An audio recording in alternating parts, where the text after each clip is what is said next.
శ్రీ మహాగణాధిపతయే నమః. శ్రీమాత్రే నమః. మాచిరాజ్ భక్తి ప్రేక్షకులందరికీ నమస్కారం. ఈనాటి దినఫలం కార్యక్రమంలో ముందుగా నేటి పంచాంగ వివరాలు పరిశీలిద్దాం.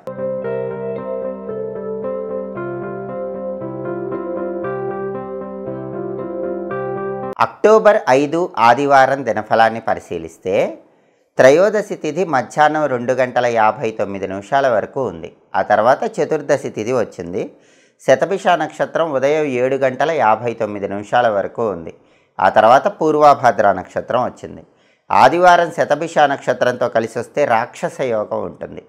ఇది మిత్ర కలహాన్ని కలిగింపజేస్తుంది. అంటే ఉదయం 7:59 లోపు ముఖ్యమైన పని మీద బయటికి వెళ్ళినా, ముఖ్యమైన ప్రయాణాలు చేసినా స్నేహితులతో గొడవలయ్యే అవకాశాలు ఎక్కువగా ఉన్నాయి.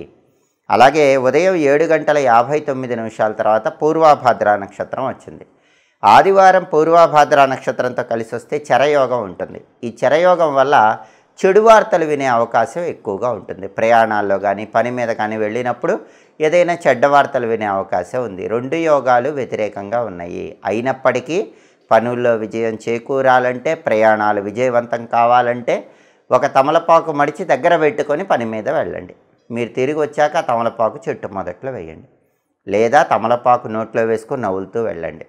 ఏది చేసినా కూడా యోగాలు ఇచ్చే వ్యతిరేక ఫలితాలు తొలగిపోతాయి. ప్రయాణాల్లో విజయం చేకూరుతుంది, కార్యసిద్ధి లభిస్తుంది. అలాగే రాశిచక్రం చార్ట్లో గ్రహాల స్టేటస్ తీసుకుంటే ఆదివారానికి అధిపతి అయిన సూర్యుడు కన్యా రాశిలో, బుధుడింట్లో మిత్రక్షేత్రంలో ఉన్నాడు. ఇది అనుకూలమే. కాబట్టి ప్రమోషన్ల కోసం పై అధికారుల ఇళ్లకు వెళ్ళి చర్చలు చేసుకోవచ్చు. అలాగే రాజకీయాల్లో కానీ వ్యవసాయ రంగంలో ఉన్నవాళ్ళు కానీ కొత్త నిర్ణయాలు తీసుకోవటానికి సూర్యుడి మిత్రక్షేత్ర స్థితి అనుకూలిస్తుంది. అలాగే తండ్రి వైపు ఉన్న బంధువులతో ఉన్న గొడవలు తగ్గింపజేసుకోవటానికి చేసే ప్రయత్నాలు కూడా అనుకూలిస్తాయి. తండ్రితో సత్సంబంధాలు పెంపొందింపజేసుకోవటానికి కూడా రవి మిత్రక్షేత్ర స్థితి అనుకూలిస్తుంది. అలాగే శతభిష నక్షత్రానికి అధిపతి అయిన రాహు కుంభంలో ఉన్నాడు కాబట్టి 12 రాసుల వాళ్ళకి విదేశీయాన ప్రయత్నాలు చక్కగా అనుకూలిస్తాయి. స్నేహితులతో కలిసి ముఖ్యమైన కార్యక్రమాలు ప్రారంభిస్తే ఆ కార్యక్రమాలన్నీ విజయవంతం అవుతాయి. అలాగే పూర్వభాద్ర నక్షత్రానికి అధిపతి అయిన గురువు మిథున రాశిలో, బుధుడింట్లో, శత్రువు ఇంట్లో ఉన్నాడు. కాబట్టి సేవా కార్యక్రమాలు, సాంఘిక కార్యక్రమాలు ఇలాంటివి నిర్వహించే వాళ్ళు ధనాన్ని ఖర్చు పెట్టేటప్పుడు, నిర్ణయాలు తీసుకునేటప్పుడు 1కి 10 సార్లు ఆలోచించి చేయాలి. అలాగే నక్షత్ర బలాన్ని బట్టి కొన్ని ముఖ్యమైన పనులు చేసుకోవచ్చు. ప్రధానంగా శతభిష నక్షత్రం ఉదయం 7:59 వరకే ఉంది. కాబట్టి ఉదయం 7:59 లోపు శతభిష నక్షత్ర బలాన్ని బట్టి అన్నప్రాసం చేసుకోవచ్చు, నామకరణం చేసుకోవచ్చు, అక్షరాభ్యాసం చేసుకోవచ్చు, ఇవన్నీ కూడా చేసుకోవచ్చు. అలాగే శతభిష నక్షత్ర బలాన్ని బట్టి గృహారంభం, గృహప్రవేశం, శంకుస్థాపన ఇవి కూడా చేసుకోవచ్చు. ప్రత్యేకమైనటువంటి జపాలు కానీ, హోమాలు కానీ, దానాలు కానీ ఇలాంటివి కూడా శతభిష నక్షత్ర బలాన్ని బట్టి ఉదయం 7:59 లోపు చేసుకోవచ్చు. ఉదయం 7:59 తర్వాత పూర్వభాద్ర నక్షత్రం వచ్చింది. పూర్వభాద్ర నక్షత్రమే ప్రధానంగా ఇంకా రోజంతా ఉంది. కాబట్టి ఉదయం 7:59 తర్వాత పూర్వభాద్ర నక్షత్ర బలాన్ని బట్టి బోరింగ్ పనులు నిర్వహించుకోవచ్చు. ఎవరైనా బోరింగ్ వేయించుకోవచ్చు. మంత్ర విద్యలు గురువుల దగ్గర నేర్చుకోవచ్చు.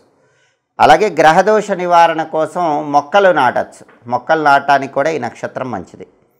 అదేవిధంగా కోర్టు పరమైనటువంటి వ్యవహారాలకు, కోర్టు పరంగా ముఖ్యమైన వ్యక్తుల్ని కలుసుకోవటానికి పూర్వభద్ర అనుకూలిస్తుంది. ఎదుటి వాళ్ళకు మాయమాటలు చెప్పి నమ్మించడానికి కూడా పూర్వభద్ర మంచిది. అలాగే ఒక్కొక్కసారి మంచి కోసం మోసం చేసైనా ఎదుటి వాళ్ళ మీద విజయం సాధించాల్సి వస్తుంది. అలా మోసం చేసైనా ఎదుటి వాళ్ళ మీద విజయం సాధించడానికి చేసే అన్ని ప్రయత్నాలకు పూర్వభద్ర నక్షత్రం అనుకూలిస్తుంది. నక్షత్ర బలాన్ని బట్టి ఈ ముఖ్యమైన పనులన్నీ చేసుకోవచ్చు. అలాగే ఈనాటి దినఫలం కార్యక్రమంలో 12 రాశుల వాళ్ళ రాశి ఫలితాలు ఎలా ఉన్నాయో ఇప్పుడు మనం పరిశీలిద్దాం.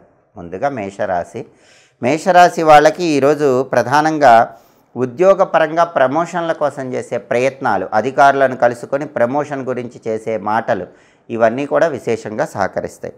అలాగే విందు వినోదపరమైన కార్యక్రమాల్లో పాల్గొంటారు. కీర్తి ప్రతిష్టలు పొందటానికి, సాంఘికంగా పేరు తెచ్చుకోవడానికి చేసే ప్రయత్నాలు మేషరాశి వాళ్ళకి చక్కగా యోగిస్తాయి. తదుపరి వృషభ రాశి. వృషభ రాశి వాళ్ళకి ఈరోజు బంధుమిత్రులతో అకారణంగా గొడవలు అయ్యే సూచనలు ఉన్నాయి. కాబట్టి బంధువులతో కానీ మిత్రులతో కానీ జాగ్రత్తగా మాట్లాడాలి. అలాగే స్థానచలనం కనిపిస్తోంది. ఉన్న ప్రాంతం విడిచిపెట్టి వేరే ప్రాంతానికి వెళ్ళి జీవనం కొనసాగించడానికి చేసే ప్రయత్నాలు అనుకూలిస్తాయి. కొన్ని వ్యవహారాల్లో చిక్కులు చికాకులు ఉంటాయి. అయినప్పటికీ మీ సమయస్ఫూర్తితో వాటి నుంచి బయటపడగలుగుతారు. తదుపరి మిథున రాశి.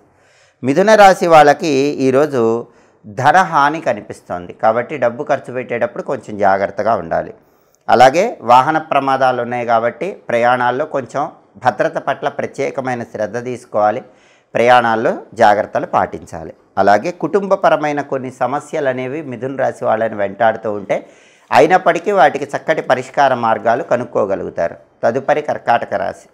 కర్కాటక రాశి వాళ్ళకి ఈరోజు రాజదర్శనం ఉంది. అంటే అధికారులను కలుసుకుంటారు. సంఘంలో పలుకుబడి పేరు ప్రతిష్టలు ఉన్న వ్యక్తులను కలుసుకొని వాళ్ళ వల్ల ఏవైనా ప్రయోజనాలు పొందాలనుకుంటే వాటిని పొందగలిగే యోగం కనిపిస్తోంది. ఆదాయ మార్గాలు పెరుగుతాయి. ధనపరంగా ఇబ్బందులు ఉండవు.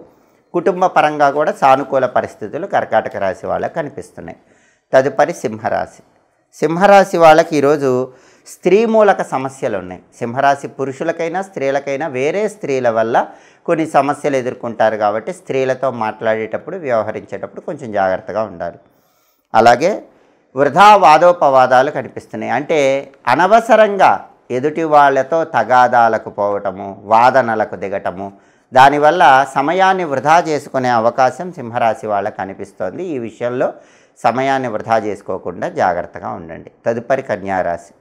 కన్యారాశి వాళ్ళకి ఈరోజు వృత్తిపరంగా విశేషమైన ధనలాభం కనిపిస్తోంది. అంటే ఉద్యోగంలో కానీ వ్యాపారంలో కానీ కన్యారాశి వాళ్ళు ఏదో ఒక రకంగా ధనలాభాన్ని పొందగలుగుతారు.